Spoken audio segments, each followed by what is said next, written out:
Knowledge Area PMP Exam Summaries, Risk Management. I cannot count how many times I've either read on social media or heard from students about how prominent risk was on the exam or how difficult it was or how it threw them for a loop.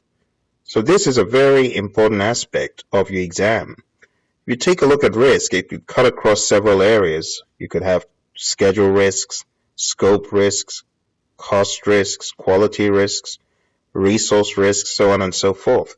So risk management brings a lot of areas together. As you think about this area, bear in mind the way people manage risks in the real world is not the way the PMI advocates in the PMBOK guide.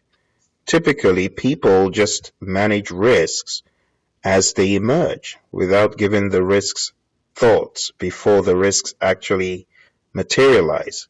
They don't think about how best to counteract the risk. They just let the risks happen and then they begin running around. But in the world of the PMI, you need to know about your 4 strategies for negative risks or threats. You've got 4 strategies: avoid, transfer, mitigate, or accept. And you need to know what each one is in detail. You ran into a risk on a project and you decide to send someone for training to minimize the occurrence of the risk. What strategy is that? You're working on a project and you decide to erect a fence around the perimeter to make sure that certain gases or certain elements don't escape. What strategy is that? Or you decide not to build in a particular location anymore, or you decide not to hire a particular person anymore, or you decide to purchase insurance or performance bonds for a piece of work. You have to be able to distinguish mitigate from accept, transfer from avoid, and know each one clear-cut. That is really where success on this exam in the area of risk lies. So I would advise spending time trying to figure out what is avoid, what is accept, what is passive accept, what is active accept, and be ready for trickery. Some of those risk questions will be blatantly tricky. And if you don't know that mitigate is different from accept in very subtle ways, you could be tricked. For example, you send out one of your employees to a job site or work site to gather certain data to deal with the risk if it occurs. What strategy is that? Well, that is accept, because I said deal with the risk if it occurs. That means dealing with the risk after the fact. You see the trickery there? A lot of people would say, oh, that's mitigate, because you're gathering data to deal with the risk. Deal with the risk if it occurs, not deal with the risk before. Dealing with the risk before something happens, you're attacking, you're mitigating. But if you putting money aside or putting data aside to deal with the risk if it occurs, that is clearly accept. So you do need to know the subtle differences. Now let's go into our risk management processes. The first one is plan risk management. Can you picture a group of individuals sitting around a table and saying, we've never worked on this kind of project before. What do you think we should do to manage these risks? And someone says, well, I think we should have a risk register and put all the risks in the register. And someone else says, well, I think before we even do that, we should define our impact scales for the register. And someone says, I think we should use a scale of 1 to 10. We've done it before and we should do it again. And someone says, no, a scale of 1 to 10 is too wide. We don't have that much time. Let's use a scale of 1 to 5 and narrow things down. You see, these people are in dialogue in a meeting. It's a risk planning meeting, and they're seeking to address how to identify risks and how to analyze risks. And someone could say, well, I think we should go a step further. This is a multi-billion project. I think we should definitely have some quantitative risk analysis. And I think we should use some expected monetary value here, and use a Monte Carlo, call in a firm to run this process for us. You see, that is all planning how to manage risks, how to identify, how to manage, how to analyze. That's what happens in a risk planning meeting, okay? So that's the first thing that happens. In plan risk management, visualize people deciding how. Okay, how do we identify? How do we analyze? Should we do a quantitative risk analysis?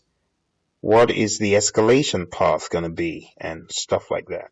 So your major output from this process is the risk management plan. Now your risk management plan becomes an input to the next process where we identify risks. That is predominantly what you do here. Identify what could go wrong, identify the cause, identify the effect. The model, again, is risk, and then think about the cause and effect.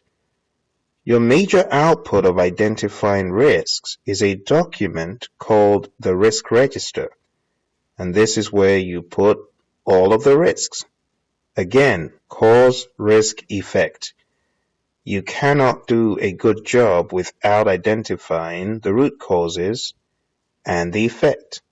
If you identify the root cause of risks, and several of them have the same root cause, if you attack the root cause, you've attacked several risks at once.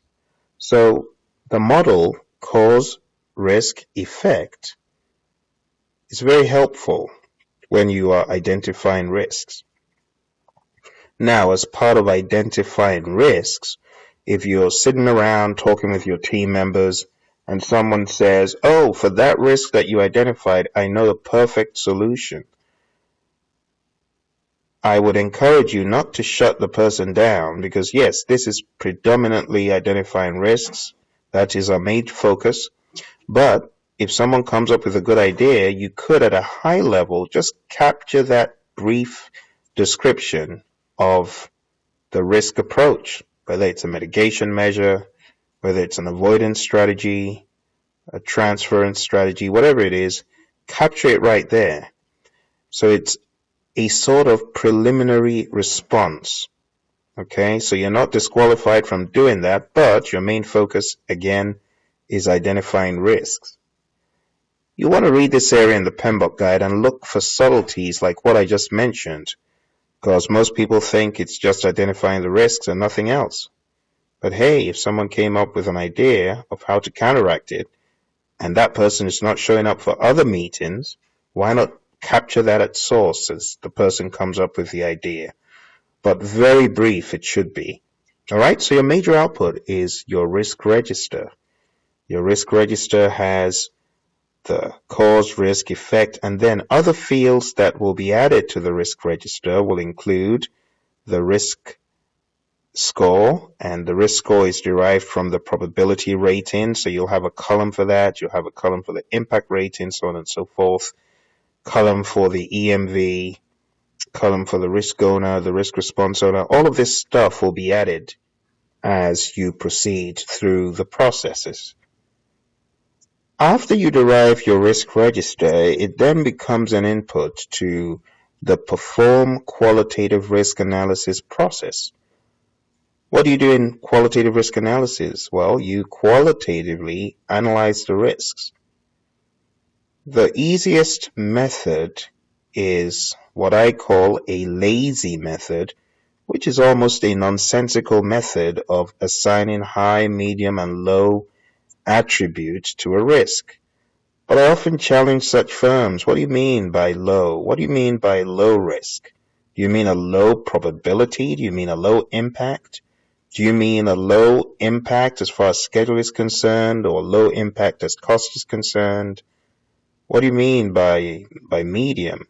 So firms where you've got the high, medium, low approach without categorizing what the impact or the probability ratings are, that is almost a waste of time and space. But some people do that.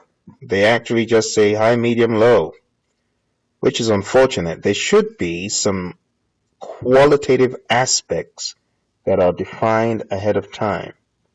So if you say a risk is high, make sure you're talking about high impact or high probability. If you say a risk is low, again, it should be low probability or low impact. All of that stuff has to be defined. Now, going a step further, some firms use a probability rating on a scale of 1 to 10 or 1 to 20 or 1 to 5, 1 to 100. Some firms use an impact rating. So probability rating times impact rating gives you the risk score. Now the score is not a scientific analysis of any sort. It's really just a way of you ranking the risks. Is it a 50? Is it a 30? Is it a 20? And if you can rank those risks, you can then sort them out. Give them some sort of priority, some sort of order. You can also go a step further to do a risk urgency assessment to ask which of these risks needs to be addressed right now, and if not, it could get worse or it could cripple the project, or which of these risks is happening tomorrow, which of these risks is happening next week, which of these is happening next month, and so on. So, two things that you do when you're performing qualitative risk analysis is, one, you want to assign a risk score. In some firms, like I said, it's a risk categorization, whatever they define as high, medium, low. Other firms, they do the probability times impact rating to get the risk score, and then they rank the risks like that, and they keep their eye on high impact ones, especially, and also those that are happening in the near term, the urgent risks, or those that need to be addressed right away before things get worse. That's pretty much what you do in perform qualitative risk analysis. Something else that is done here is using a risk breakdown structure template to categorize the risks, technical risks, business risks, functional risks, and what have you. It really depends on the company and the approach. And of course, this approach should have been defined up front in plan risk management. Also, the scale we're using, the arbitrary high, medium, low thing, it should be defined at least to some measure. What do you call a high risk? Okay, a risk that could do this. And then it's better than just throwing out a red, yellow, green. Okay? So by the time you get here, a lot of groundwork as far as the method, the approach should have been defined, and then you apply that approach. You come out with your risk register, which is updated. So instead of you coming out with risk register updates as an output of perform qualitative risk analysis, you actually see project document updates as an output. And that is because your risk register is a project document. All right. So as an output, you've got your risk register that's been updated. It's got the probability rating, the impact rating, the risk score. You've ranked the risks. Those that fall to the bottom of the register are put into what they call a risk watch list. So the lower ranking risks. And it depends. Let's say you use a scale of 1 to 5 for probability and impact. The total score, the highest score you could get for a risk is 25. So imagine you've got a risk that is a 1, one that is a 2, a 3, and a 4. Those fall to the bottom of the watch list. Don't forget about them. Watch them. So when we talk about a watch list of risks, you need to know that the watch list is based on the lower ranking risks. Okay?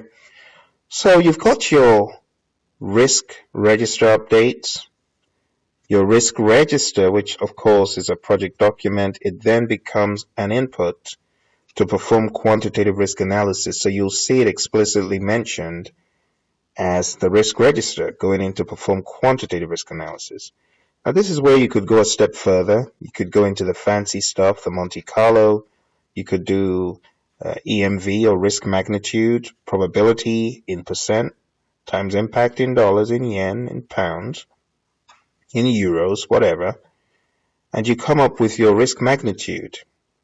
And then you want to analyze what is the aggregate effect. If all of these risks happen at once, what would happen? Things change. And that's why people use the Monte Carlo simulation, because it's much more advanced and more sophisticated for showing you reality and possibilities, several thousands of possibilities, if not more, on a project. But the reason why we do a perform quantitative risk analysis process is we're trying to understand what the quantitative effect of those risks would be if they happened. That could be in dollars or in some other currency. Again, the bottom line is to re-rank, reprioritize, refocus, and make sure you're focusing on those risks that have a high magnitude. So your major output that you're going to get from perform quantitative risk analysis, again, is a reprioritized list of the risks, and that is subliminally in your project documents updates again. So that output, your risk register, which has been updated, will then become an input to plan risk responses. And in plan risk responses, you plan how to respond to the risk.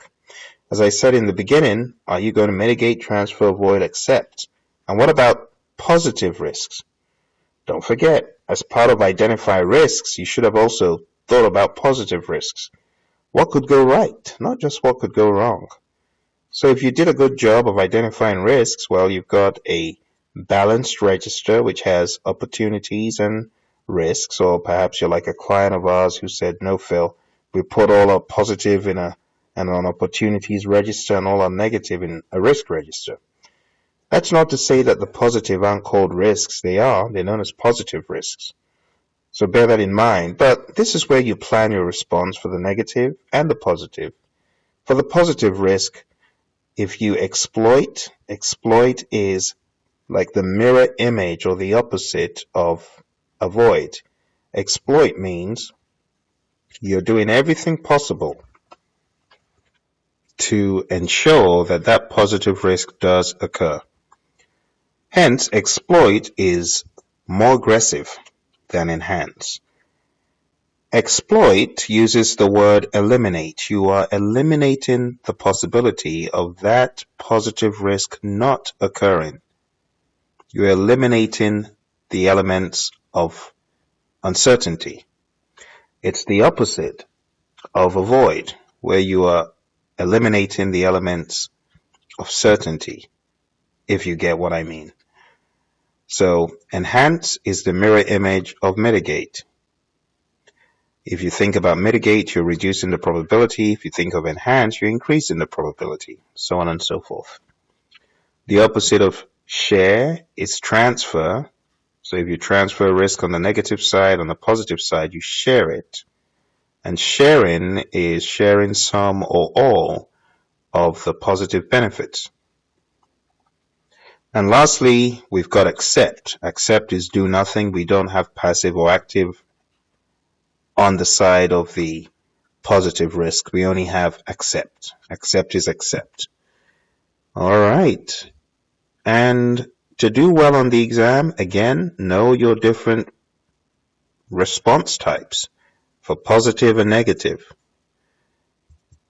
Lastly, we've got control risks. This is a very important one because it's in this one that we monitor the current state of risks. It's in this one that we also seek to identify new risks. In addition to all this, in control risks, don't forget that you carry out a risk reassessment.